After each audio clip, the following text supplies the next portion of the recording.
What up, guys? GangstaPranksta here, bringing the weekly wrestling review for, I don't know the dates, but it's about the middle of September, and welcome to the show. If you're new to the show, this is where we talk everything about professional wrestling, from news, reviews, to predictions. We talk about it all.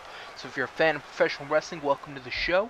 On today's show, we got reviews for 2 weeks worth of Raw, Smackdown, Impact, NXT, and Ring of Honor. We're also going to have reviews for Night of Champions, and the last 2 episodes of Total Divas, along with some wrestling news. So let's get right to it. First, we're going to go through the Raw that happened. This is the week of shows that happened before Night of Champions. And then we'll do Night of Champions and then all the shows after that. So on the Raw, this was the episode that Edge made his comeback to WWE. They brought him back because it was good for business. Well, I'm not going to break down everything. I'm going to do what I've been doing for the past couple weeks. Just kind of talking about what I want to talk about and things that interest me of that sort. So Edge coming back, that was awesome to see him. And it was a special little moment to have him back, especially in front of Canada. It's known as Bizarro World, especially the place that Canada or Toronto really got the name Bizarro World was SummerSlam 2004, I believe. I know one of the main events was JBL versus Undertaker and Benoit versus Orton. That was the show, and the crowd was just crazy because I don't know, they were just chanting for the heels and booing the baby faces and just all this kind of stuff. So, when it comes to, when WWE or any wrestling company comes to Canada, it's going to be an entertaining show because the fans are just absolutely apeshit. So having Edge there, the fans went crazy. They went crazy for Daniel Bryan. So anyways, let's actually talk about the show. So Edge came back, hit the cutting edge. His guest was Daniel Bryan. Bryan talked about he's going to win the WWE title on Night of Champions, whatever. And, I want to talk about a little thing that happened during this whole segment. Triple H came out, and him and Edge, they traded some insults back and forth, and a couple of times it actually seemed pretty personal, like they were going out of their way to insult each other. So I don't know if there's any heat between the two of those two guys, but at times they were getting pretty into it there. And either that, or they hate each other, or they're just really good at what they do. So that was that. And to end that segment, we had the Shields bring out Christian, who they beaten up. Of course, that's a way to kind of write off Christian, because I think we talked about it last week or not last week, but last weekly wrestling review, that Christian's injured. So this is kind of a way to write him off TV for now. And Mark Henry's injured as well, but he's not in anything substantial. Well, he kind of was in something substantial with the whole feud with the Shield, and then him and Big Show. But now Big Show's just a crying mess every week, and Mark Henry nowhere to be found. What else do we got? We had the return of Santino Marella. I want to talk about Santino Marella. I didn't know how much I missed Santino until he actually returned. Well, I was making an episode of Universe, and I was putting together a little promo for Santino, and I'm like, you know what, let me research Santino a little bit. So I was looking at some of his backstage segments, and it just reminded me how awesome Santino is. And I miss Santino. I can't wait till he comes back to WWE. He's been injured for some time, and I'm just I can't wait for Santino to come back. And then bam, he comes back, and he had a little match with Antonio Cesaro. Nothing really important or nothing really big to talk about. Santino won since it was his return. But Antonio Cesaro did a giant swing on Santino for 25 seconds. And doing it for that long, I've spun around in circles for 10 seconds and I get dizzy. He's spinning. He's holding on to his opponent, who's 150 to 200 pounds. And then we'll talk about the fucking one he did on Great Khali at Battlegrounds. But he's doing this. He's spinning him around for 25 seconds. And I guess it doesn't faze him. He's used to doing it. But Antonio Cesaro, he's one of my... I love watching him every week to week. Like, he's so entertaining. He has good matches. I really like the team of him and Swagger. I would love to see him get a tag team title run sooner or later, but I really like Antonio Cesaro. So we had Santino come back. That was cool. What else? On this show, we had Goldust make his return to WWE. He took on Randy Orton. They had a good match. I enjoyed watching it. Love Goldust. I'm glad he's back in WWE. But now he's back. Well, this little appearance, I was like, I don't even give a shit if it was just one night. I'm glad to see Goldust back.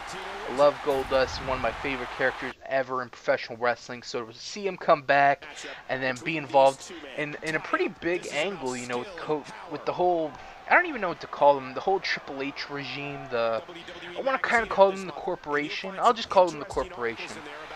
You know, Triple H, The Shield, Orton, all that. They don't really have a name. I'd like for them to have a name so I could, like, okay, the whatever, but we'll just call them the Corporation. So, you know, them firing Cody last time, and then they brought in Goldust to fight for Cody. If he won, Cody gets his job back. You know, he had a good match, very personal, like, how do I want to explain this? It's like, this is a very personal, like, it wasn't just a match, it was more than a match. You know, he's fighting for his brother. And I loved the whole I love this episode of Raw. It's actually a good show from top to bottom. I loved how they hyped up Goldust as well. They didn't just bring him in like, oh shit, the brother of Cody Rhodes coming in to have a match against Randy Orton. If he wins, Cody gets a rematch. No, they reminded people like, okay, this is what Goldust has done throughout his career. Showed a ton of promo packages hyping his return up, and I really enjoyed that. So I really enjoyed Goldust here in his match. It was a good match, and he didn't end up winning. And you know, Stephanie McMahon at the end in the backstage segment making him feel even worse. And it was good. I really enjoyed this episode of Raw. I think it is the September 9th edition of Raw. Check that show out. I thought it was a good show. You had some good matches. And let's talk about the main event. Dean Ambrose versus Daniel Bryan. That was a good match. Bryan won. And after the match, Orton and the Shield attack Bryan. Triple H tells Big Show to knock out Bryan. Show refuses to. Orton turns around. He gets a flying knee to the face. So yeah, that was good. Set up their match at Night of Champions. The whole Big Show thing, I hate seeing him every week to week, like, just crying. And just the way that they, like, he's broke. Like, he is just broker than a motherfucker. Like, he's got no money at all. And I'm just like, this guy has been with your company for over 10 years. He's been in WCW. He's got a lot of fucking money. But the way they're just like, he's fucking poor and he doesn't have shit for money and he has to take care of his family. And then just watching him cry every week, it's blah to me. But other than that, I enjoy this angle. I think it's good. What else? Next we got NXT. Nothing really. This was a pretty blah episode of NXT. The only big thing was Paige versus Sasha Banks in a Divas title match. Pretty good match. Paige wins. I think Sasha Banks turned heel here. I don't remember correctly. It was just a pretty blah episode of NXT, you know. Usually NXT is like, you know, I love watching it, but this one was just whatever. The next episode of NXT we'll talk about, I think, had some good stuff. Next we got Impact. This was the No Surrender show, I believe. This was the finals of the Bound for Glory series. We'll talk about that in a second. So let's talk about the two matches. AJ Styles versus Austin Aries. They had a good match. AJ won, so he gets to go to the finals. And, you know, it was a good match. I enjoyed it. This is what their other match should have been, but they fucked up the ending, and it really just killed the match for me. But here they had a good match. I would have loved to see these two guys wrestle at Bound for Glory, and we'll talk more about Bound for Glory later on, but I would have loved to see these two guys just duke it out at Bound for Glory in a one-on-one match, but they ended up having like 2 matches in the Bound for Glory series, so it's like, meh. You gotta keep them separated and then have that special match at Bound for Glory. But that was whatever. Also, we had Magnus versus Bobby Roode. Good match. Magnus won. And then later, Magnus and AJ had a match. We'll talk about that in just a second. What else do we have? We had Dixie Carter finally appeared. And she came with good news, you know. Usually I see Dixie Carter and I cringe, but this time I was like, I cringed. But then what she said was like, she said apparently Bellator called Dixie and said they had to pull Rampage and Tito from TNA to protect them. Thank God for that. You know, I'm glad. Get Tito and Rampage out of there. Look how better your show is without these fucking MMA wrestlers. It's so much better. There's not that taint of MMA wrestlers there. Like, it's a professional wrestling show. You don't need these fucks here. And I don't want to say they bring down the show, but they don't add anything to it. So I'm glad that they're gone, at least for now. Shit, who knows when they'll be back. Probably after their fight, because I know they have a fight coming up, I think November 2nd or something like that. So they'll probably be back in TNA after that. So yeah, Tito and Rampage gone for now. High five to everybody. That is awesome. What else? We had Bully Ray versus Mr. Anderson in a last man standing match for the TNA World Title. Good match. Bully wins. After the match, Anderson gets stretchered out by Bully. Bully attacks him and pile drives him on the stage.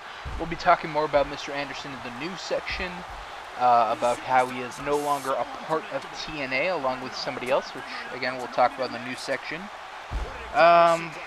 And let's just talk about the main event, AJ Styles versus Magnus. I thought they had a good match to end the Bound for Glory series. AJ wins and is the winner of the Bound for Glory series, so he will get a match against Bully Ray at Bound for Glory. And after the match, AJ calls out Dixie to be here next week so he can confront her. And we'll talk about that promo in just a second as well, because I really enjoyed that. And we'll talk about where it should lead, and we'll talk about a bunch of stuff on the next episode of TNA. Next, we got SmackDown. What do we want to talk about on SmackDown?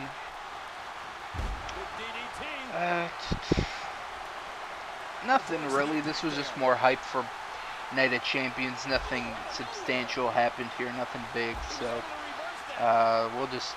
they had the dancing with the WWE superstars and the Mizco Inferno. I thought the fact that they even kind of mentioned Disco Inferno was kind of funny to me, but that was about it. So yeah, that's about it. So that was it for SmackDown. Next, we had Ring of Honor.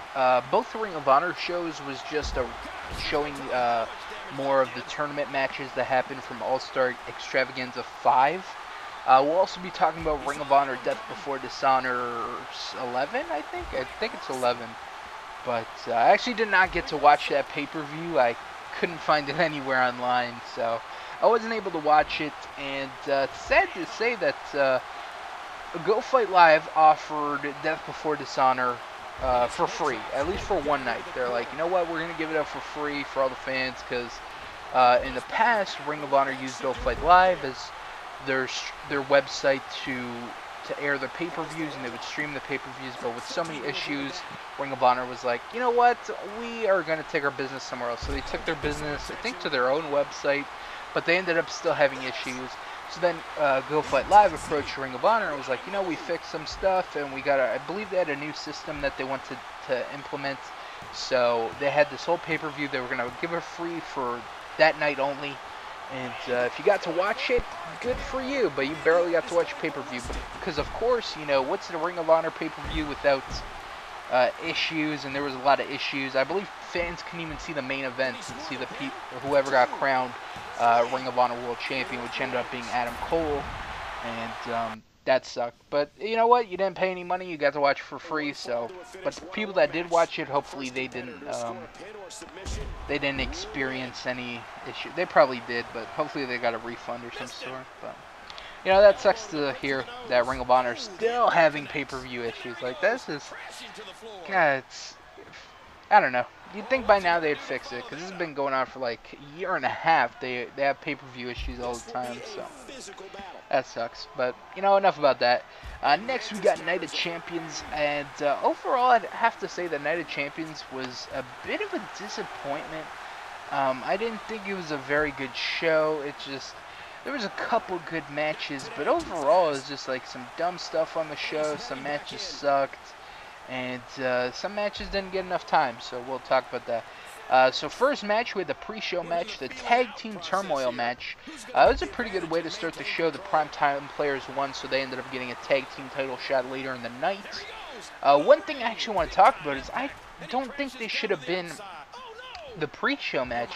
You had Fandango and The Miz on the actual pay-per-view, and I'm like, this should have been the pre-show match, and just make the tag team title match the tag team turmoil match. So you have the Shield, get the primetime players, the Usos, the Real Americans, tons of Funk, all those guys, 3MB, and you just have like a 20-minute tag team match with all these guys, and I just thought that would have been better instead of having Fandango and Miz on the card. That should have been the pre-show, and then just make the tag team title match something special, but that's just me.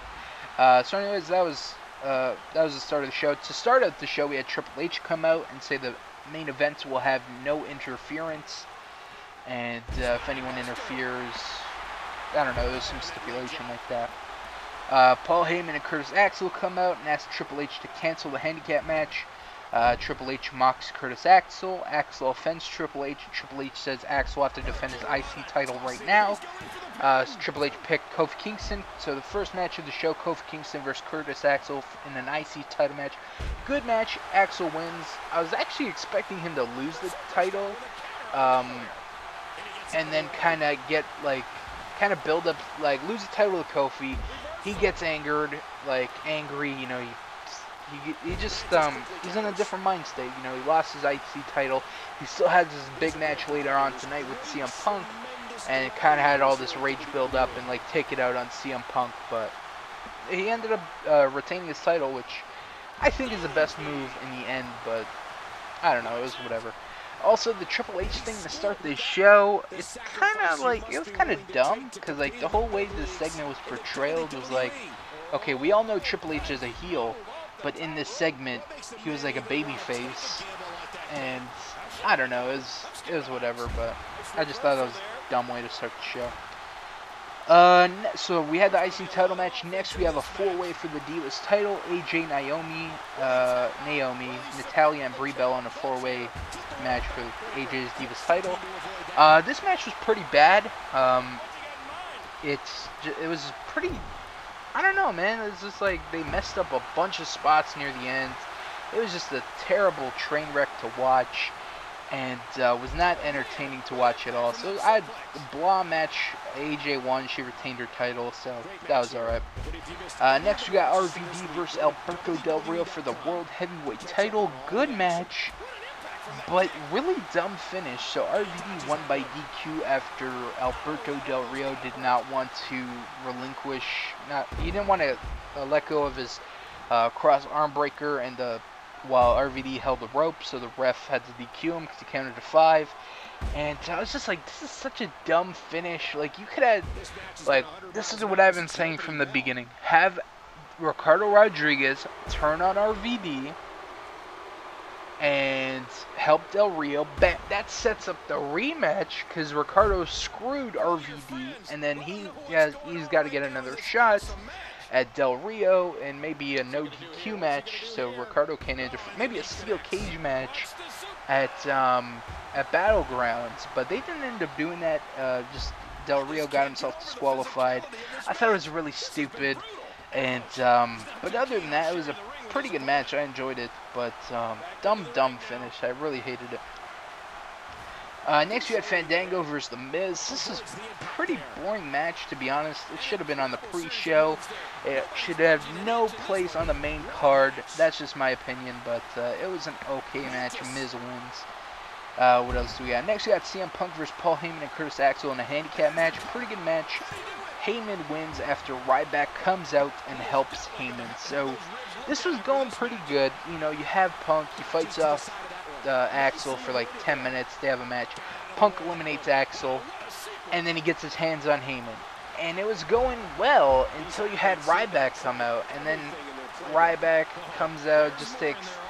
I just hated it. You know, this would have been a perfect hurrah to end the feud, but they just wanted to continue it by bringing in Ryback to help Heyman, and I don't know. I just thought it was so stupid. You should have just had Punk beat Axel, beat Heyman, beat him up with the Singapore cane, make him bleed, and then maybe hold off Heyman for about a month, bring him back, and then, bring him back with Ryback or something. But, I don't know. I just thought it was really dumb that they continued it. But, especially with Ryback. Who wants to see CM Punk versus Ryback again? So, that's just my opinion as well. So, I hated that. That was pretty stupid. Next, you got Dolph Ziggler versus Dean Ambrose, U.S. title match. Pretty good match. Ambrose wins. Nothing to say bad about this. Next, you got the Primetime Players versus The Shield in a WWE Tag Team title match. Pretty good match. Shield wins. This was actually a really short match. I was hoping for a little bit longer, but it was pretty short. This is like a Raw match. And last but not least, Daniel Bryan versus Randy Orton in a WWE title match. Good match. Bryan wins and is the new WWE champion. And yeah, it was a good way to end the show. We'll talk more about this little title change in just a few seconds. Overall, I thought Night of Champions was just it was a passable show. If you want to watch anything good on it, you watch the main event. That's about it. Everything else is pretty blah, and not really much worth talking about. It's called Night of Champions, and I think only one title changed hands. Yeah, just the WWE one. And I don't know. I would have liked to have seen some more titles change hands. Maybe 2, maybe 3, maybe all of them. No, definitely not all of them, because I think there's still some people who need to be champion, like AJ. She should hold the title a little bit longer. Del Rio. Just in a rematch, and then maybe lose it to RVD or something. But overall, passable show. Don't watch it. It's honestly not worth the time. What else? Next, we got Raw. And Raw picks up immediately where Night of the Champions left off. So Daniel Bryan comes out. He's a new WWE champion. He's interrupted by Triple H. Triple H comes out and says Bryan hired the referee to pin him in a fast count so he'd win the WWE title. So Triple H strips Bryan of the WWE title. And bam, we have no WWE champion anymore. I thought this was pretty dumb, especially he vacates the title, and then I thought it would have been better if they gave the title back to Orton, but then they're like, no, you don't deserve it either, you've changed a lot, we need the old Randy Orton, the one that kicks people in the head and does all this stuff. And I'm like, that's just kind of dumb. Give the title back to Orton. That puts more heat on the corporation, and it just makes for a better story going into the rematch. But they didn't end up doing that either. That, and then my other idea, what was it? What was my other idea? Oh, and then they're setting them up to, I guess the whole thing is a conspiracy because Triple H made Scott Armstrong, do the fast count so he could strip Bryan if he won, and then blah, blah, blah. But I thought it would have been better if they just gave the title back to Orton and just another big fuck you to Daniel Bryan, but whatever, that's just my opinion. So now there's no WWE champion, and we will find a new WWE champion at Battlegrounds, which, I don't know if I'll be reviewing next week. I think it's the week after. I don't know, we'll talk about that later. What else do we got? Next, we got Dusty Rhodes comes out, talks about his sons. Stephanie McMahon comes out and says Dusty can either hire Cody or Goldust. He says he's not going to pick either of them. Stephanie brings out the Shield and Big Show and says he can get attacked by the Shield or Big Show. He picks neither, so Stephanie tells Big Show to knock him out, and he does. Blah. What else do we got? We have... Oh, we had Ryback and Heyman come out to talk about the whole CM Punk thing. I'm not going to talk about the whole promo, but that creepy kiss that Heyman gave Ryback, then the smile Ryback gave was just like, ugh, that sent chills down my spine, but that was that. What else? And the main event was Daniel Bryan versus Roman Reigns. Good match. Bryan wins by DQ after Orton and the Shield attack Bryan, until a bunch of guys come out and save Bryan and attack the Shield. There's like a gang of people. I was going to say a group, but it was like a gang. You got R-Truth, Kofi, Primetime Players, RVD, Justin Gabriel, Zack Ryder. All these guys came out and made the save. One thing I want to talk about during this match, there was a really vicious move done on Seth Rollins. So Seth Rollins, he grabbed Roman Reigns, kind of bring him to the outside so he can stop getting his ass kicked by Daniel Bryan. Daniel Bryan goes, he fucking runs, baseball slide kicks Seth Rollins in the face. And he gets blasted, like absolutely just annihilated. He gets pushed back so hard, smashes the back of the head on the corner of the announce table. I felt so bad for the guy. It looked so painful. I tried to find a video so I could show you guys, but I wasn't able to find it.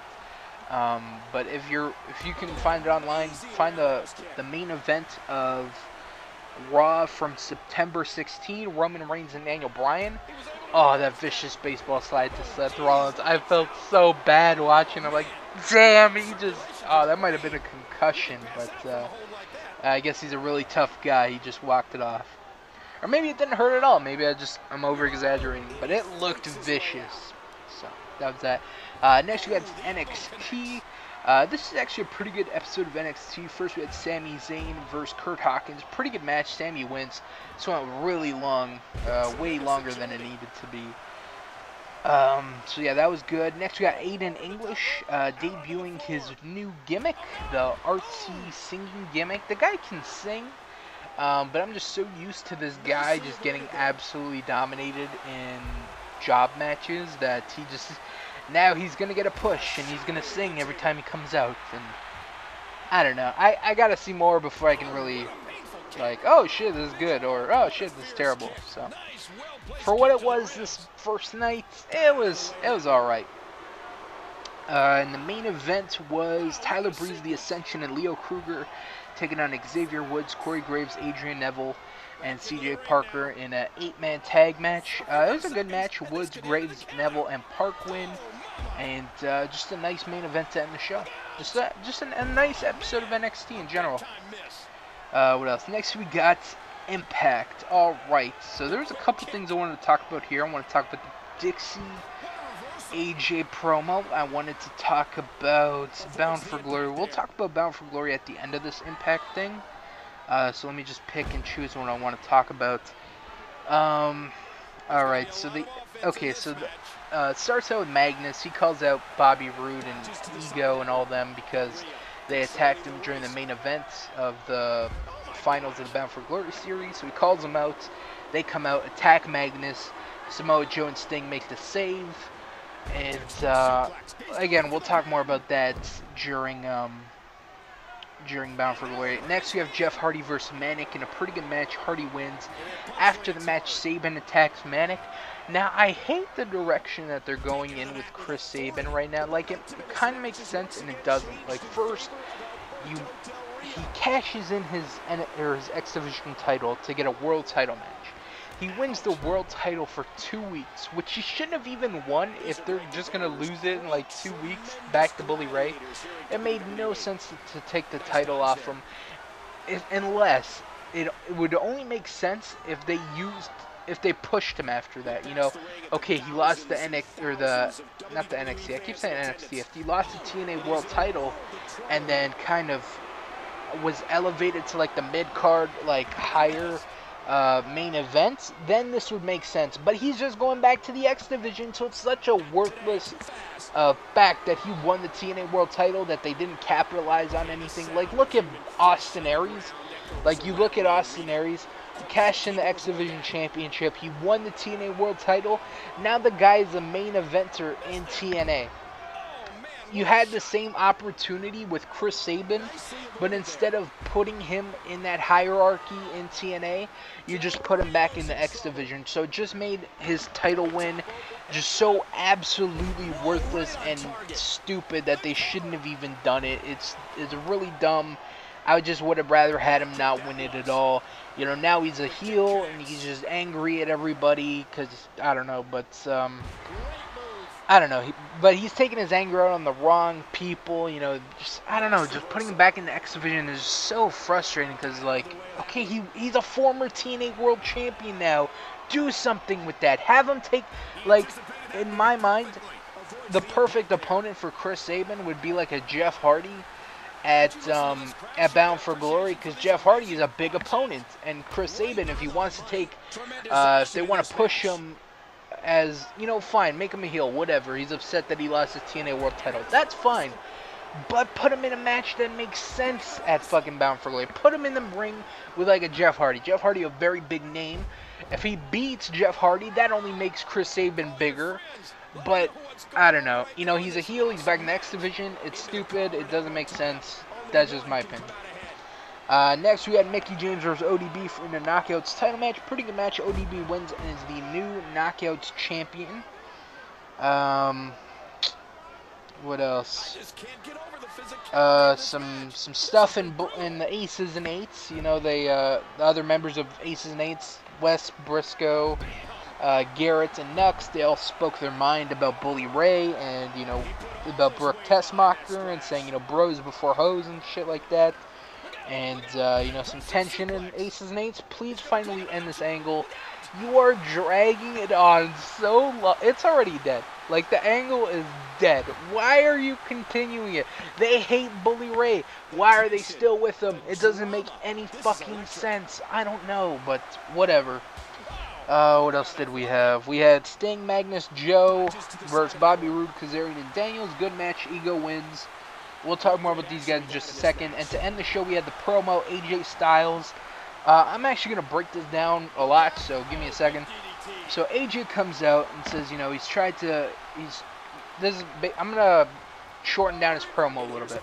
So he comes out, he talks about how he's tried very hard to make this company stand out, and then Dixie ruined it when her dad bought the company. And he actually said some really good lines in this promo that I really like where guys like Jerry Lynn and Low Key, oh yeah, Dixie traded them in for MMA fighters and people who came here to do nothing and then go back to another company. When he said that, I was like, oh shit, you know this promo is gonna be good. And you know, a lot of fans probably feel the same way as that, you know what? Where are guys like Low Key? Why aren't they in TNA? Why do we have Rampage Jackson and Tito Ortiz instead? The fans don't want to see that. They want to see Low Key. They want to see Amazing Red. They want to see Jay Lethal, Alex Shelley, all these fucking people. And he mentions those guys. We'll talk about the next line in his promo. So then he's like, what else did he say? I don't think I wrote down that line. Shit. But, you know, he talked about how he misses people like Jay Lethal, P.D. Williams, Alex Shelley. You know, they're no longer with the company because the company's, you know, they've been through some rotten shit and, you know, they deserve to leave because they shouldn't be stuck here. And AJ says he doesn't have a contract here and he's going to win the world title and make her beg for him or whatever. This is very reminiscent of the whole CM Punk thing, you know, when he was pretty much doing the same thing, like, hey, I'm gonna beat Cena at Money in the Bank, and I'm gonna take this WWE title with me, and you can all kiss my ass. And this is pretty much the same thing. And when he was talking about his promo, when he's cutting and saying stuff like that, I'm like, this looks very familiar. He's dropping his own pipe bomb here. But whatever. Anyway, Dixie comes out and says she's sorry that she ever let AJ think that he was important. She says AJ used to have great matches, but she can't remember the last time he had one. I think that's funny that she's judging, you know, his matches when she doesn't know shit about professional wrestling, but, you know, whatever. And she says some other stuff and then cuts the show. Now, this whole angle, this, it's being rumored that, it's being reported that this whole angle with Dixie as a heel is going to be used to take TNA in a different creative direction from what they've been going from in the past. So that's good. You know, it's always good to see them looking forward to the future and changing some stuff. Because right now, TNA is a good show. I enjoy watching it every week. But there are some small stuff that's like, oh shit, why is this happening? Why aren't these people being used? Whatever. And you know, I'm really interested to see what they do now. You know, is the whole direction gonna be bringing back some TNA originals, bringing back, you know, a P.D. Williams who he's back and forth. Like, they announced that like they signed P.D., but then he's there 1 week and then he's gone for like 4 months and then he might pop back up for another match. And you know, bring him back in, bring back fucking Sanjay Dutt, bring in. Well, low-key, I believe he just retired, so maybe forget about him. Don't bring Jerry Lynn. He retired as well, but I don't know, just bring in some other people. Maybe Jay Lethal. I know Jay Lethal's in Ring of Honor right now, but Jay Lethal is one of the people that I've always thought TNA fucked up on him. He was kind of like the Shelton Benjamin of TNA, where like, okay, you know, you got some good things with this guy right here, and then they don't capitalize on it at all. And I've talked about this Jay Lethal thing before, where like when Jay Lethal was hot, you know, when he loved him, the fans loved him, he was black machismo, whatever, they didn't do shit with him. Well, they kind of did, and then they fucked it up. And then when he was just Jay Lethal again, and then he had the whole thing with Ric Flair, and blah blah blah, and then like, oh shit, Jay Lethal, he's gonna be elevated, he might even be the TNA World Champion someday.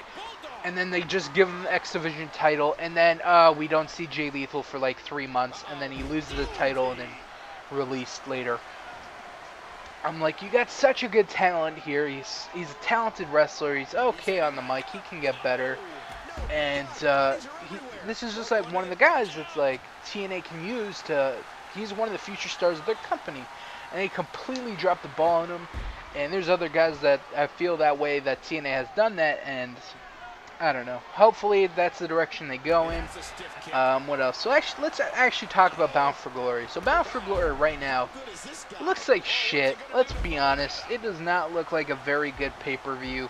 I'm actually going to pull up all the matches because I do not remember them. All I know is Bully Ray versus AJ Styles, which makes sense. You know, that's the main event.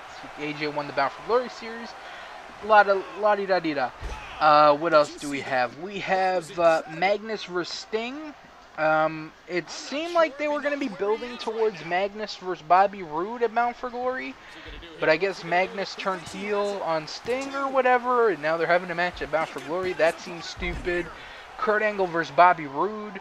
Now, I'm not up to date on all TNA stuff. I'm kind of behind by a couple weeks, so maybe this all makes sense, but just from my looking at it right now and the storylines that are going on right now, it seems stupid. Like Sting and Joe, Magnus and Sting, that seems stupid. Magnus and Roode probably would have been the better idea, and then maybe put Joe and Sting in a match with Kazarian and Daniels. I did this video last week. I did how I would book TNA 2013, and I thought I made an awesome show for TNA. And there's a couple matches that I think should be on Bound for Glory. One of them being Magnus versus Roode, and then having the tag team match Bad Influence versus Sting and Samoa Joe. I think that should happen. Both those matches. I think Kurt Angle should be taking on Austin Aries at Bound for Glory. You know, have a big match for Bound for Glory. I think that's a match fans want to see. I think that'd be a great match for a Bound for Glory, especially this is Kurt Angle. He's getting inducted into the Hall of Fame. Have a great match with Austin Aries. Go get inducted into the Hall of Fame. Bam! That'd be like an awesome weekend for him. But they're putting him in a match with Bobby Roode, which to me just does not make sense. It seems very rushed. Like, this match was announced with like 2 weeks left for Bound for Glory. Like, Bound for Glory just seems like a total clusterfuck and like a really terrible pay-per-view. This is supposed to be the biggest pay-per-view of the year, and half of these matches are rushed. What else do we got? So we had Kurt Angle versus Bobby Roode. We have an Ultimate X match for the X Division title. We have Austin Aries, Manik, Sabin, Hardy, and Samoa Joe, which makes absolutely no sense. Like, this is a stupid fucking match. Why is Hardy or Aries? I'm fine with Hardy. At first, I didn't really like it, but I'm like, you know what? Have Hardy. Have him do something different. And the only people that make sense is Hardy, Sabin, and Manik. Why is Austin Aries in here? I have no fucking idea. He should be having a match with Kurt Angle. It's so fucking retarded. But you know what? They don't have anything for him. Let's just throw him in the X Division match. Same thing with Samoa Joe. When's the last time Samoa Joe was actually in the X Division? 2006? I don't know, yeah, he held the X Division title like a couple years ago, but like just throwing him back in here because you don't have anything for him? It's so fucking stupid. Like, oh my god, it's just retarded. Like, absolutely retarded to have Samoa Joe in here, especially Austin Aries. But that's just my opinion. What else? We have James Storm and Gunner versus whoever wins the match on the pre-show. I think they should scrap the pre-show and just make it one big match for Bound for Glory. I mean, overall, we have, what, 6 matches on Bound for Glory? Are you serious? Your biggest pay-per-view of them all, and you only have 6 matches? What? That is so shit. Like, that is so shitty. Like, this is supposed to be your biggest pay-per-view of the year. You pull out all the stops to make this show amazing. And they have fucking 6 matches. Like, that's embarrassing. That is so fucking terrible. But, you know who might be on the show to make it a 7th match? Ethan. Because, you know, Ethan's coming. He's going to save TNA. God, no, that looks so fucking terrible. Oh my god. I don't know. Bound for Glory looks like shit, honestly. Just looking at the card right now. They can't add another match, I'll save this card. This card looks like shit. Looks rushed. Makes no sense. This is my 2 cents. Go look at my video, how I would book Bound for Glory 2013. I make a very good show, in my opinion. All the matches make sense. Most of them. Let's say 90%. And I'm pretty much using everybody on the roster. And I have a full 8-match card instead of this 6 matches. Like, Bound for Glory looks like shit. I'm honestly not looking forward to it, but I will watch it eventually. But as of right now, looks fucking awful. Absolutely awful. What else do we got? Next we got SmackDown. Nothing. Oh, we had what was it? Oh, we had the Shield taking on like 11 guys in a gauntlet match. That was a pretty good thing, but Triple H ended up stopping it because, you know, if they face the Shield and another 10 guys are gonna stand up to them and blah blah blah. And that was whatever. I don't know. I went on a TNA rant. I'm not in a very good mood right now. SmackDown was whatever. Next we had Ring of Honor. Like I said, more shows or more matches from the All-Star Extravaganza 5 show. Next we got Death Before Dishonor 11. I did not get to watch this, but I know Adam Cole is now the new Ring of Honor champion, which is cool. I thought Michael Elgin would win, but you know, whatever. Adam Cole's better, I guess. I don't know. What else do we got? Next, we got the last 2 episodes of Total Divas. So, let's start with episode 7, of course, before 8. This episode, we have Eva Marie. She gets called in to model for Maxim. JoJo gets jealous. She starts singing. And then Naomi and JoJo have a plan to record their version of Call My Mama, Brodus Clay's entrance theme. That was fucking terrible. Eva Marie, she is fucking hot, man. Especially that Maxim cover. Whew. Sexy. What else? Cameron and Vinny, they fight the whole episode. Vinny tells her to meet her dad. He doesn't officially propose, but he's like, let's take our relationship to the next level, which is pretty much an engagement. And she says she needs a break, so they kind of break up. And Nikki Bella hurt her leg and will be out of action for, I think, 3 to 4 months. I'm not sure, but she's injured.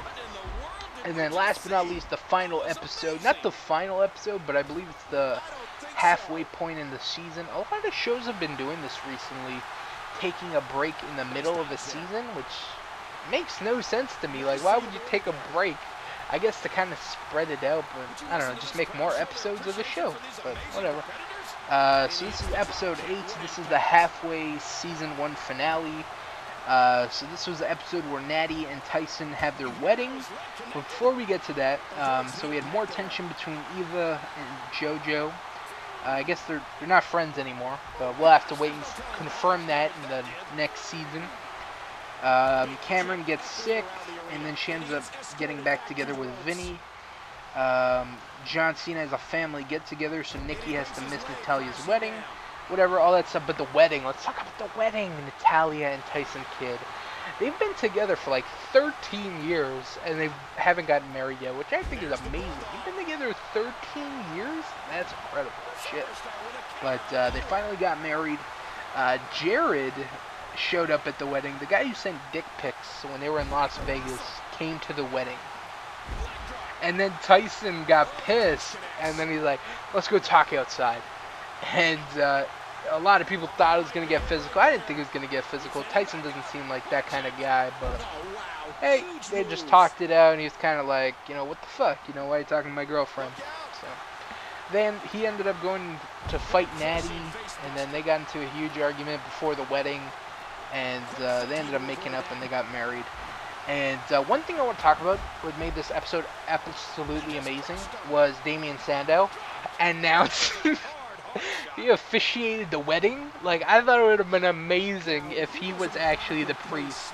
He's like, Theodore James Wilson, do you take Natalia Neidhart here to an awfully whatever, I don't know all the wedding shit, but Damien Sandow was great. He was the announcer for the wedding, and when I get married, I would love Damien Sandow to announce everything at my wedding. He can even be the priest. Shit, I don't care. That'd be amazing.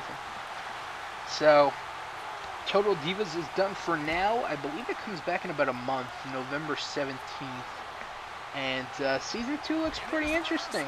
It does. I can't wait to see more. Honestly, I really enjoy watching the show. So, that's that. Alright, next we got some wrestling news before we wrap this up. What should we talk about? Because there's actually a couple things I want to talk about. Alright, so let's talk about RVD. As of right now, RVD is set to be on his way out. When he signed with WWE, he didn't sign a very long contract. I think he signed about a 3-month deal. 3 to 4 months, 90 dates, which I guess over time it'd be like 4 months. And, you know, he signed a very short-term contract, so he's supposed to work Battlegrounds, and I don't know if he's supposed to work Hell in a Cell, but as of right now, he has a match against Del Rio at Battlegrounds, and I don't think he won that match. Hopefully, Ricardo turns on him, because if RVD leaves, I think it'll be a big loss to the World Heavyweight title division, because, like, Del Rio's running out of people to face, because there hasn't been, like, a really long feud in the World Heavyweight title division. Like, the last big feud that I can think for the World Heavyweight title was Sheamus versus Del Rio. They had, like, a 3 or 4 month program, and they were wrestling for the World Heavyweight title every month for, like, 4 months straight. And it just seems like Del Rio gets a new opponent, like, every 1 to 2 months. It's nothing long. He feuded with Ziggler for, like, 2 months. Well, I guess it was, like, a month and a half, because Ziggler got injured. He feuded with Swagger, that wasn't very long either. Feuded with Christian for like a month. Feuded with RVD, it's like 2 months. So I don't know. They gotta come up with something long term for Del Rio, especially if RVD is leaving. Also, if RVD leaves, what does that leave Ricardo Rodriguez? Well, my plan, and I think it's a good idea, they should put him back with Del Rio, and that just put more heat on Del Rio. If they screw, everybody loves RVD.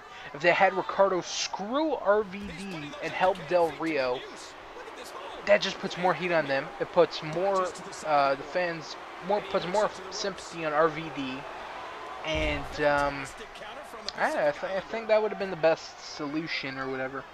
But apparently, if RVD leaves, there's talk of pairing up Ricardo Rodriguez with Rey Mysterio. Rey Mysterio is another guy that doesn't need a mouthpiece. He's alright on the mic, but he's one of those guys, he's too cool to have someone with him. And that's the whole thing with RVD. He doesn't need a manager. He's too cool for that shit, but whatever. That's just my opinion, so. We might be seeing Rey Mysterio and Ricardo Rodriguez soon, which would make absolutely no sense, but more sense than, I don't know. It wouldn't make sense, fuck it. What else? So let's talk more about Mr. Anderson, because we said we were going to talk more about him. So Mr. Anderson finished with TNA, at least for now. I read an article he did where he said, you know, he expects to be back in TNA soon. I expect him to be part of the main event of Bound for Glory. He's going to cost Bully Ray and then kind of set up a thing there. Or maybe he might take over Aces and Eights. Hopefully not, because that sounds terrible. But, yeah, we'll just have to wait and see. I expect him to get back involved with Bully Ray. That's the only thing that would make sense. So. But as of right now, he's not part of TNA, so that's another big talent that TNA has lost. Also, another person they lost, Mickie James. Mickie James, you know, she lost the TNA Knockouts title to ODB, and that's because she is no longer part of TNA. They offered her a contract to renew, but she decided to decline, and she is no longer a part of TNA. So that's 2 huge talents that TNA has lost in the matter of like 2 weeks, and they really have to like start bringing in some new stars. Like, whether it be former WWE guys, which, you know, is whatever right now, but I'd like to see them bring in some new talent, or maybe some old talent, not old, but like old TNA talent, like an Amazing Red or something. That, you know, like the whole thing that made me think of Bound for Glory was like them releasing all these people, and I'm like, if they're releasing all these people, what's the Bound for Glory gonna look like? Because they're releasing tons and tons of talent, and it's like, holy shit, Bound for Glory is gonna look like shit if they're releasing all these people. And take a look at Bound for Glory right now. They released so many people, and the card looks like shit. So they have to start bringing some people in, because yeah, like usually they have a huge roster now. It's very small, and like it's really small. They need I'd say a solid 4 people. I'd say 2 indie guys, 2 big indie guys, and then 2 like maybe former WWE guys that could still go. I think that'd be amazing. I think they should bring in John Morrison. I talked about this in how I would book my Bound for Glory thing. My whole angle would be for the main event is, okay, AJ Styles, he beats Bully Ray. He is now the TNA World Champion. Dixie Carter comes out after the match. John Morrison attacks AJ Styles. Like, what the fuck? John Morrison attacking AJ Styles. And then Dixie's like, look at John Morrison. He is my new AJ Styles. He is better than you, faster, stronger, better looking. Every way, John Morrison is better than you. Then, bam! That's a huge talent for TNA right there. And bam, he's in the main event. And TNA just looks more interesting right there by having John Morrison. Just one guy, bam, the company looks better. But they need at least like 3 or 4 guys that to kind of round out that roster from being absolutely terrible. So that's just my opinion. What else do we got? Next, TNA is considering pulling Impact from the road. Of course, we talked about how much it's been costing them and how they've been having to cut people for to save money. And apparently they've been talking about some possible places to land Impact permanently instead of taking it on the road. The 2 places they're talking about, of course, is Orlando, back to the Impact Zone, and Las Vegas, which they did a show there once. That's where they revealed the main event Mafia, I believe. And I don't know, it'd be interesting to see Las Vegas, but in the long end, I don't think it'd be a good place for them. I think maybe a New York, Philadelphia, a good wrestling area would be good for them. Maybe even back to Nashville. I don't know about that. I don't know. Maybe, I honestly don't know where they should. If they need to find one place to keep TNA forever, I don't know where it should be. But yeah. So we'll have to wait and see. Also, it's been some rumors that Hulk Hogan is not happy in TNA and his contract is set to expire, and he's looking to go somewhere else. He's been talking to WWE, seeing if there's some interest there, if he can go there.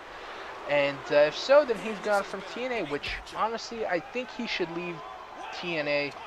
I think he's hurting more than he's helping. Absolutely, I think he's just there for the money, the light schedule. He doesn't have to do much. He just appears once in a while, and he makes a fuck ton of money. So, I just think TNA should get rid of him. They've been saying that, like, it's a possibility they might get rid of him because, they're releasing all these people, then no one's safe in a contract. If AJ Styles is possibly getting released, then Hulk Hogan can get fucking released. So, I think Hulk Hogan should go, Sting should go, and Eric Bischoff. I think those 3 guys no longer needed in TNA. Sting has done a lot, not a lot, but I think he's used up his usefulness. I think he's done all he can, and I just don't think TNA needs him anymore. Same thing with Hulk Hogan. So get him out of there. Move on to bigger and better talent. Alright, and the final 2 wrestling things are 2 big retirements. First, BJ Whitmer announced at Death Before Dishonor that he will be retiring from professional wrestling. Of course, about a month ago, he was injured. Actually, I think a month and a half ago, he was injured in a match with Mike Bennett on Ring of Honor. Mike Bennett actually broke his neck with a pile driver, and I guess after years of all that abuse to your body, you gotta hang up. And I guess that was the final straw. I think he broke his neck. So yeah, broken necks have ended a lot of careers. Look at Edge, neck problems.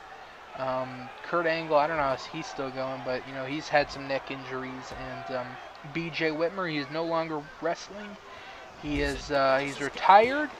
And I would have loved to see that on Ring of Honor, because it seems like an awesome moment, especially that him and Jimmy Jacobs came to the ring to give him a farewell. So that seems like an awesome moment. And sad to say, BJ Whitmer now retired from professional wrestling, so that sucks. Also, another big retirement is Jim Ross. He has announced that he will be retiring. I don't know if he's retiring from wrestling, but I know he's retiring from WWE. After 20 years, he is officially going to retire. Now, there's a lot of controversy that came with this announcement. Of course, the whole thing that's being said dealing with his retirement is the whole Ric Flair thing that happened at SummerSlam. And for those of you who don't know, at SummerSlam, at one of the backstage access things, they were showing off some 2K14 stuff, and there was a panel, and apparently Ric Flair was drunk and went on a tirade and all this stuff, and Jim Ross is being blamed for that because he was the host of the panel, and he's being blamed for not controlling Ric Flair as being the host. So there was a lot of heat on him from WWE. Of course, we all know the history between Vince McMahon and Jim Ross, that Vince McMahon doesn't like Jim Ross. He's done a lot of stuff to embarrass him, put him in the Kiss My Ass Club. Just done all this stuff to I don't want to say, it's pretty disrespectful to some of the stuff Jim Ross has done. And that is the reason that apparently Vince fired him, and but they are just doing this as a nice way so fans don't get riled up saying, okay, Jim Ross has retired from WWE. So that's a big loss for WWE. I believe he had a lot of involvement in the hiring process. A lot of the people that they're hiring right now are said. I think he's one of the people that has a big say on who gets hired. So that's some big shoes to fill. I believe William Regal will be taking up that. And that's a big loss. I would have loved to seen Jim Ross, still announcing and stuff like that. But I don't know. I think that's pretty crappy on WWE's part to let him go. But a lot of rumors that he might be coming up to TNA. I don't think that'll be the case. I don't think he'll ever go to TNA. I think WWE is his true home, as much as they don't treat him like that. But I think that's his home. He's not going to TNA, so that sucks. I'd like to see him still announce once in a while. Come in, announce a big match or something, maybe Undertaker's match at WrestleMania. I don't know. We'll just have to wait and see. But yeah, that was the final thing for wrestling news section. So I want to thank everybody for watching. I hope you guys enjoyed. Come back next week where we're going to have reviews for Raw, SmackDown, Impact, NXT, and Ring of Honor. 2 weeks of those. And we're not going to have reviews for Battleground. Let me actually check my calendar. Okay, so I believe Battlegrounds was October 6th. So yeah, we're not going to be reviewing Battlegrounds next week. It's just going to be the regular shows. I don't think there was any pay-per-views, so I should be able to go through all those shows really quickly, especially no Total Divas anymore and no pay-per-views. So expect the next weekly wrestling review fairly soon, and I'll probably do my Bound for Glory predictions on the next show because since I'm so far behind, I'll just do my Bound for Glory predictions. And yeah, so I want to thank you guys for watching. Hope you guys enjoyed. Catch us next time. And until then, guys, peace out.